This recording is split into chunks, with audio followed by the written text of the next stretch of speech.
अश्विन सायलीला म्हणतो की वहिनी तू अजिबात काळजी करू नकोस, कारण आता मम्मा जोरदार तयारी करणार आहे. आणि मग सर्वजण तिथून निघून जातात. तर सायली हसत असते आणि म्हणत असते की काय मग सर, माझा वाढदिवस तुम्हाला माहीत नाही आहे हे जेव्हा सर्वांना कळलं तेव्हा तुमची कशी तारंबळ उडाली असते आज. अर्जुन म्हणत असतो की तुम्हालाच काही काम नाही, तुम्ही मला सांगितलं का नाही तुमचा वाढदिवस आहे. गेल्या तिकडे कुसुमताईकडे केक कट करायला. सायली म्हणत असते की तुम्ही मला कुठे सांगितलं होतं तुमचा वाढदिवस आहे म्हणून. अर्जुन म्हणत असतो की हे बघा तुम्ही मला काही बोलायचं नाही आज, कारण माझा वाढदिवस आहे. सायली म्हणते की मग काय झालं, माझाही वाढदिवस आहे. दोघंही आता वेगवेगळ्या दिशेला तोंड करून बसतात आणि एकाच वेळी हसायला लागतात. अर्जुन म्हणतो की अरे हो, मी विसरलंच होतो की तुमचा पण वाढदिवस आहे. सायली म्हणते की बरं चला मी आता खाली जाते, आईंना काही हवंय की नाही ते बघते. तर अर्जुन म्हणतो की अरे वा, छानच आहे, म्हणजे तुमच्या वाढदिवसाची तयारी तुम्हीच करा, काही करायची नाही आहे तयारी, इथेच बसा चुपचाप. तुम्ही बसा इथेच, मी मम्माला जाऊन तयारी करायला मदत करतो. आणि सायलीला पुन्हा एकदा हॅपी बर्थडे विश करून आता अर्जुन खाली जातो. तर इकडे सर्वजण जेवत असतात. रविराज मात्र सायलीची आठवण काढत. तेव्हा प्रिया रविराजला विचारते की बाबा तुम्ही कसला विचार करताय. रविराज म्हणतो की खरं तर अर्जुनवरचा माझा राग गेलाय असंही काही नाहीये, पण त्या घरातले माझ्यावर खूप प्रेम करतात. कधी कधी मला असं वाटतं की त्या घरासोबत मी संबंध तोडले म्हणून प्रतिमा येत नसेल का.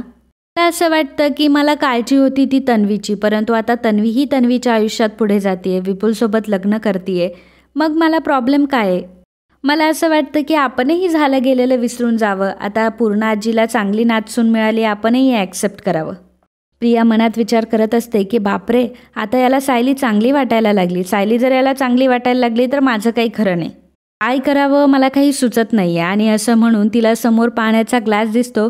काचेचा ग्लासला ती पकडते, इतकं जोरात पकडते की तो काचेचा ग्लास हातात फोडते आणि तिच्या हाताला जखमसुद्धा होते. तेव्हा सर्वजण खूप घाबरतात. तर इकडे कल्पनाने सायलीसाठी छान शिऱ्याचा केक बनवलेला असतो. थोड्या वेळातच सायली देखील येते.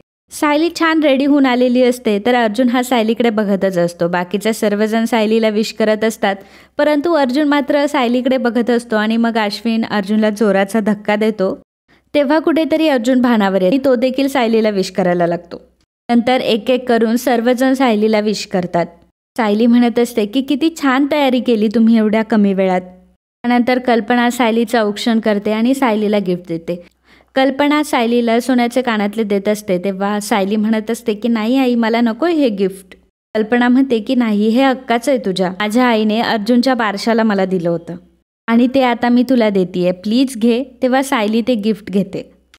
तर इकडे प्रियाच्या हाताला जखम झालेली असते, त्यामुळे सर्वजण घाबरतात. रविराज म्हणत असतो की अगं तन्वी, काय केलंस तू हे, आणि तुला कसला एवढा त्रास. प्रिया म्हणत असते की मला त्रास होतो या गोष्टीचा की बाबा तुम्हाला ती सायली एवढी जवळची वाटायला लागली.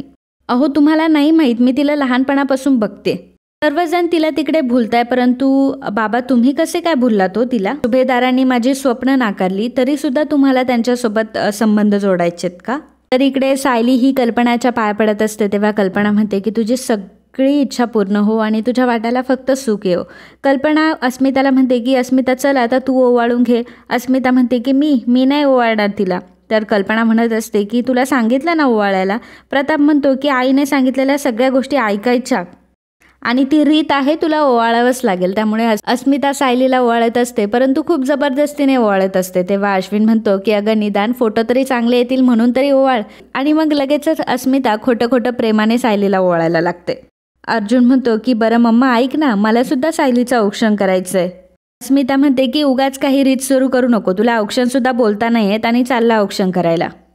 कल्पना म्हणते की काय प्रॉब्लेम आहे जर अर्जुनने ओवाळलं तर. अर्जुन तू ओवाळ रे तुझ्या बायकोला.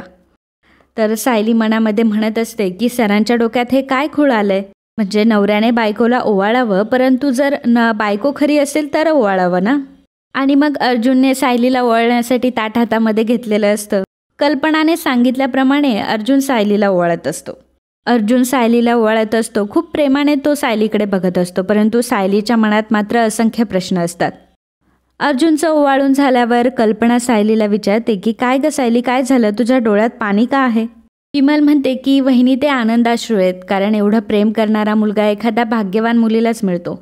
अर्जुन म्हणतो की कसं असतं, जी गोष्ट बायको नवऱ्यासाठी करत असते तीच गोष्ट नवऱ्यानेही बायकोसाठी करायला हवी. तर विमल आता केक घेऊन येते. केक बघून सायली खूपच खुश होते, कारण रव्याचा केक कल्पनाने बनवलेला असतो.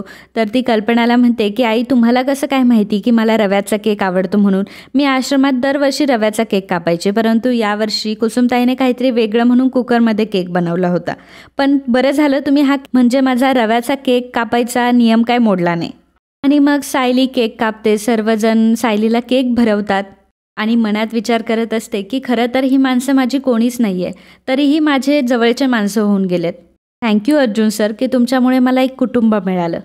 आणि मित्रांनो, आजचा हा भाग इथेच संपतो. पुढील भागात आपल्याला पाहायला मिळणार आहे कल्पना अर्जुनला म्हणत असते की सायलीचे खरे आईवडील कोण आहेत काय माहिती.